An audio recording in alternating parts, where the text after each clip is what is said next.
साथ वापस रुक करते हैं हमारी खास खबर का, जिसमें यूएनएससी में अब टीआरएफ का जिक्र किया गया है। आखिर यूएनएससी की जो ये रिपोर्ट सामने आई है, उस रिपोर्ट में क्या कुछ है, क्या कहती है यूएनएससी की ये रिपोर्ट, वो आपको बताते हैं। सबसे पहले आपको बता दें कि यूएनएससी की 1267 सेक्शंस कमेटी की ये रिपोर्ट इस वक्त सामने आई, जिसमें टीआरएफ का जिक्र किया गया है। निगरानी समिति की रिपोर्ट में टीआरएफ और लश्कर ए तैयबा यानी एलईटी पर अंश एक, उसमें एक जो पैरा है वो नजर आया है। 22 अप्रैल को पहलगाम हमले में 26 नागरिक मारे गए थे आतंकवादियों के द्वारा, और उसका भी जिक्र। इसके साथ ही द रेजिडेंट्स फ्रंट यानी टीआरएफ ने हमले के दिन ही इस हमले की जिम्मेदारी ले ली थी। इस आतंकी हमले की जिम्मेदारी टीआरएफ ने ली थी, जिसके बाद अगले दिन टीआरएफ ने एक बार फिर से इस दावे की पुष्टि की थी और साफ कहा था कि यह हमला टीआरएफ ने करवाया है, जिसे लश्कर ए तैयबा का ही एक संगठन माना जाता है। साथ ही 26 अप्रैल को टीआरएफ ने अपना दावा वापस ले लिया था। 2 बार ये दावा किया गया हमले का, और उसके बाद में ये दावा वापस ले लिया। इसके बाद अन्य समूह ने भी इस हमले की, जो ये हमला हुआ पहलगाम में आतंकी हमला, उसकी कोई जिम्मेदारी नहीं ली। सदस्य देशों की तरफ से कहा गया कि लश्कर ए तैयबा के समर्थन के बिना ये हमला संभव ही नहीं है, ये बात इस ग्रुप की तरफ से कही गई। और इसके साथ ही अन्य देशों ने कहा है कि टीआरएफ ही लश्कर ए तैयबा का दूसरा नाम है। तो सीधे तौर पर अब टीआरएफ को लेकर ये सच्चाई इस वक्त पूरे विश्व के सामने निकलकर सामने आ रही है। लेकिन इसके साथ ही इस रिपोर्ट में टीआरएफ का जो जिक्र है वो अपने आप में काफी महत्वपूर्ण है। कैसे, बताते हैं। दरअसल सर्वसम्मति से होते हैं 1267 सैंक्शंस कमेटी के जो निर्णय हैं, और इस निर्णय में ही टीआरएफ का जिक्र किया गया। टीआरएफ के उल्लेख को और महत्वपूर्ण इसके जरिए कहीं ना कहीं बनाया गया।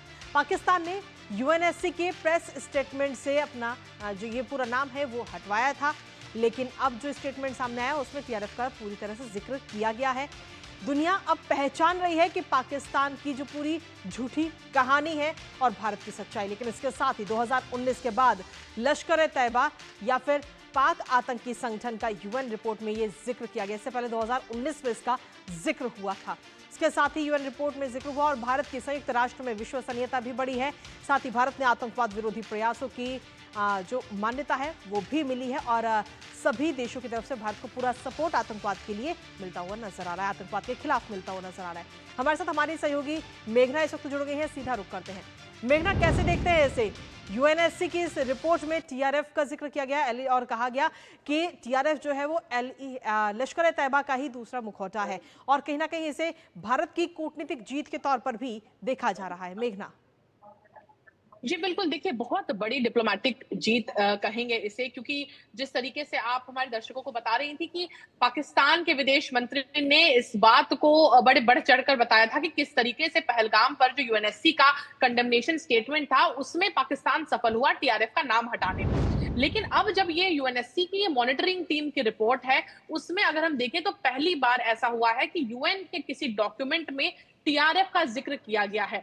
और इतना ही नहीं, इस टीआरएफ के जिक्र को साफ तौर पर सिनोनिमस बताया गया है लश्कर ए तैयबा के, या फिर कह सकते हैं कई जगहों पर इस पैराग्राफ में जो साउथ एशिया का जो सेक्शन है जहां पर ये पैराग्राफ लिखा हुआ है मॉनिटरिंग टीम की इस रिपोर्ट में, उसमें बताया गया है कि कैसे इस हमले को अंजाम नहीं दिया जा सकता था बिना लश्कर ए तैयबा के सपोर्ट के, या फिर ऐसा माना जा सकता है कि लश्कर ए तैयबा ही एक तरीके से टीआरएफ है। जी देखिए, यहाँ पर इस बात का साफ तौर पर जिक्र भी है। अगर हम देखें तो इस बात को ऐसे माना जा सकता है कि अपने जिहादी प्रॉक्सीज को मॉडर्न और फैंसी नाम देकर पाकिस्तान अलग अलग एंटिटीज को चला रहा है।